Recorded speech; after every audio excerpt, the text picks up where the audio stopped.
Hello, everyone.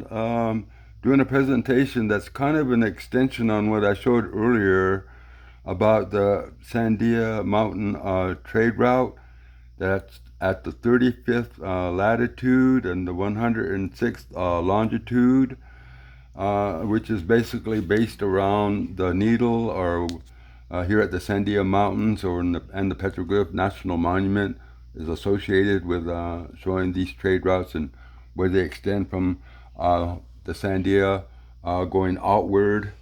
But also, what I'm going to do is not only show how the layout was at one time in the ancient past, but for the first time, I'm going to actually show you how the Zia template was utilized and how the ancients mapped the ancient Southwest for trade from the Sandia. First, we'll start with my little Zia template that people will recognize. Uh, my 16 wheel chart that goes from 39 degrees up here latitude down to 31 degrees latitude, and right in the middle is 35 degrees latitude east west, and dead center is the Sandia. These orange lines are really important to remember, and these little red arrows, because this stands for the Gila Cliff Dwellings. This stands for Pacaimi, which is down here in Mexico. This is the Three River Petroglyphs, but the Three River Petroglyphs is further on up. But that's another story.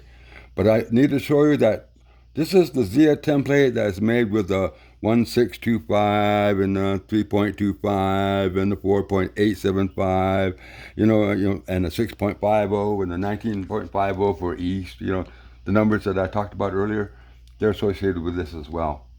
This one is a trade chart, 39 north, but then there's 38 east and west, 37 east and west, 36 east and west, 35 east and west, 34 east and west, 33 east and west, 32 east and west, and like I said, 31 at the very bottom. So now that we know that the layout for the template is, at the very top at 39 is Pyramid Peak. At the very top and at the very bottom is 31 degrees latitude, the beginning of the trade zone for this area. These are important to know because it's going to make sense when I put it to use here in a second. To the west is Mount Taylor, San Rita, Acoma, that way. To the east is the Pecos River, Santa Rosa, which is connected to the Pecos River, and Ute Lake, which was connected to the Canadian River and the North Canadian rivers, which run to the mouth of the Mississippi and that area. Like I said, down here is the Petroglyph National Monument. At 34 degrees is Hidden Mountain. It's at the same 106 degrees longitude. And that's Socorro, or which is called the Salina Pueblo, is at the 34th degrees latitude, are petroglyphs. And then at the 33 degrees is the Three River Petroglyphs at the 33, right in that area. So all of these are on the 106 degrees longitude, all the way up to the Petroglyph National Monument, or to the Needle, and all the way up to Pyramid Peak up here in Colorado. Now we know the layout. What I'm going to do is we're looking at it head on. I'm going to move it above my head little by little, and I hope Colleen can catch it because I'm going to have to bend down so it doesn't get lost in the haze here. Can you still see it? Yeah, I can see. Okay, What you're holding it. where my fingers are at is the 35th degrees up, 35th degrees latitude where my thumbs are. Do you want me to hold it here? Yeah, hold that there so I can show it here. That Sandia is that here. Okay. Got it. So the center Now of you the can see where it says west is over on this side. Okay. You have to turn it on this way to Turn make it up. look Yeah, up. to the And then sky. east is over on this side. Okay, we got it. So now we got the cardinal directions. Yes. Now you see these orange lines? Yes. Those are the same orange lines that are located here. At the end of this orange line is the Gila Cliff Dwellings. And what is that, the Gila Cliff Dwellings? It's at the 33rd degrees latitude. Gila Cliff Dwellings, 33rd degrees Cliff Dwellings. Down here I said the Pakaimi, Okay. it's at 3107, which is down here at 3107.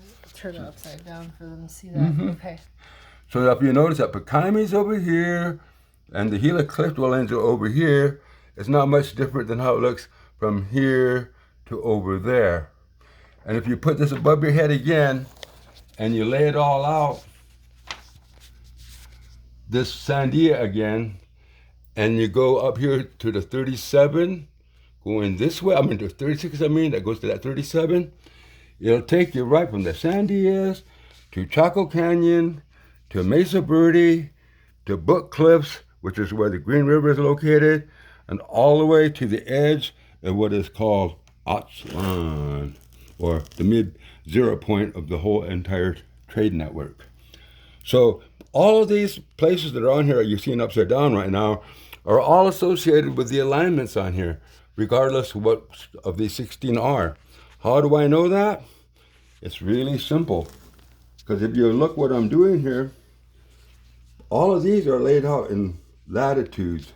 But let's start here at 0. 1, 2, 3. Oh wait, how did I do that? Doing it wrong. Do you want to go on the other side? Yeah, I think I'm upside down. Okay, go ahead. Well, anyway, what I'm going to do is I'm going to let Colleen go to the other side, and I'm going to allow you to look at this layout one last time over my head while I'm bending down, so you can see how it's utilized from there, and I'll show the chart below me. Okay. And how it's associated with it. No, right now below me. Oh, below you. Okay. Yeah, so that you see how they're So associated. it's associated with And that. then show it from the front. Okay. And then you can show them all of the locations and how they're connected.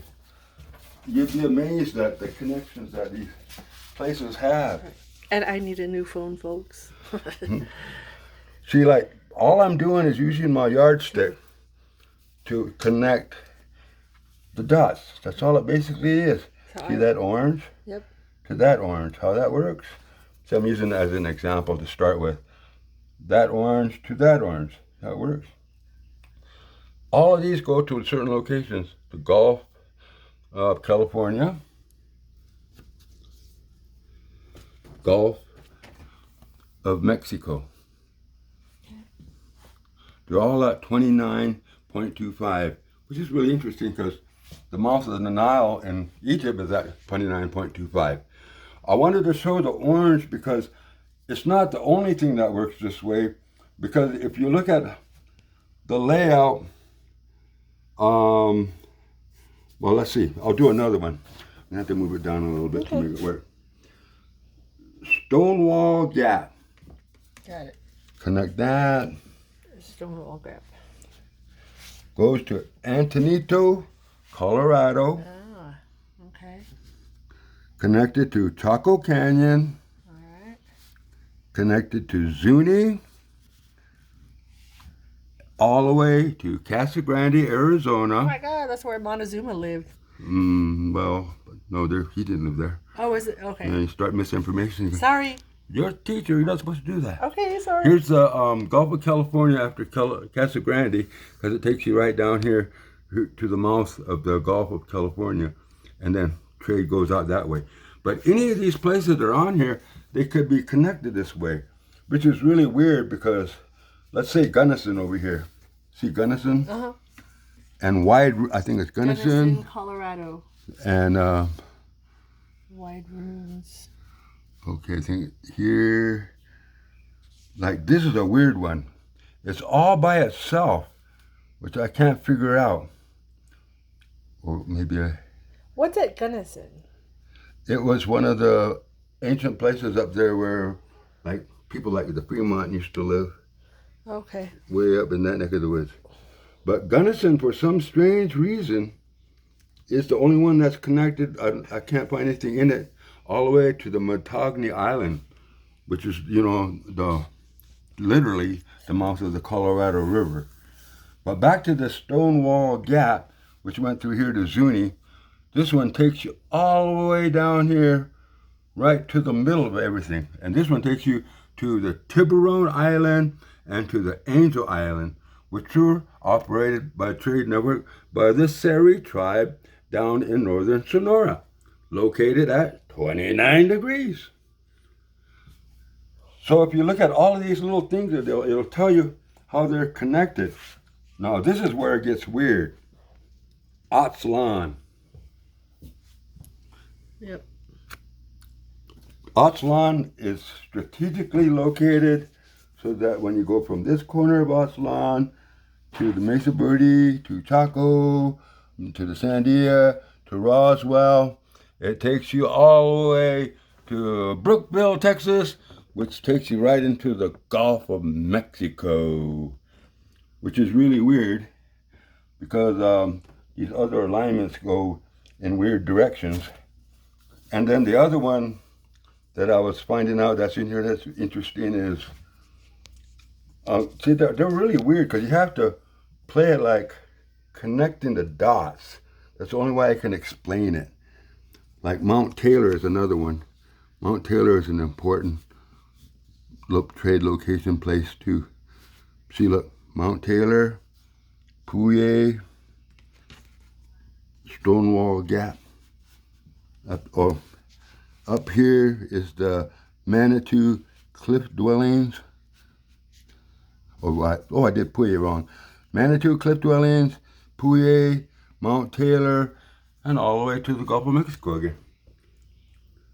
I'll let you look at this thing because it's basically laid out. And I'll start from this side over here, where this 114 is at. Okay. This is Wheeler Peak up in Nevada, Valley of Fire, Nevada, Spirit Peak, Nevada, which also goes to Aztlan over here, Blythe Intaglios, which is going through here and all the way up here to Marble Canyon, and then all the way down to the Montagne Islands. Basically, this is laying out the Colorado River to the Gulf of California. The orange line here is basically laying out the line from Kanab going to the Books Cliffs of what would be called the Green River as it becomes the Colorado River. Oh. The Green River empties into the Colorado River and then becomes the Colorado River. Okay. That's why Green River is important up here, because it's for the trade down here. This trade down here is connected to the trade over there. Green River and Colorado River, they're all the same trade network. So now you know that this is the Colorado River, Gulf of California, Green River. Then you go down from Green River all the way down to Mesa Verde, Chaco. Then what do you hit at Sandia? You hit the Rio Grande. The Rio Grande runs along this stretch. And the Rio Grande also runs so much that it'll go that way and it'll come out way out there in Texas, as everybody knows. But there's a little known secret about Hidden Mountain, why the petroglyphs are there.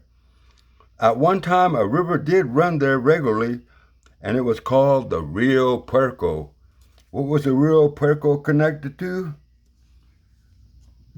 Chaco Canyon. That and the Rio Puerco ran to here, and then it ran to there in ancient times. Everything on this route here are the places for the 35th degrees latitude. It has everything to do with trade, and all on the 35th degrees latitude are mountain ranges that outline it. I'll tell you how. Sandia, 35th latitude. Mount Taylor, 35th degrees latitude. Humphreys Peak, 35th degrees latitude. Wallapai Peak, 35th degrees latitude.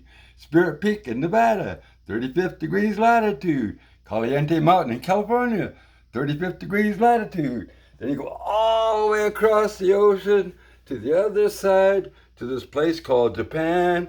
And at the 35th degrees latitude, you hit another mountain called, what is it, Mount Fuji? Fuji, I think.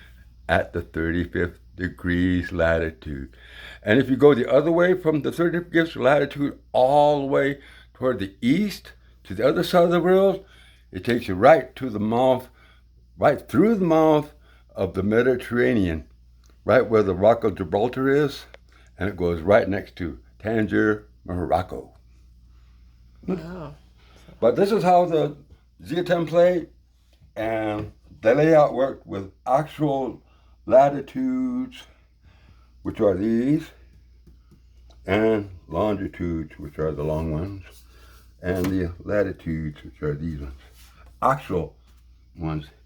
This is actual, the layout how the ancients would have found each other, basically, with that Z template I was putting above my head. There you go. All right. Thank you, Raj. You're welcome. And yes, I will try to get a new phone so I can do better with focusing.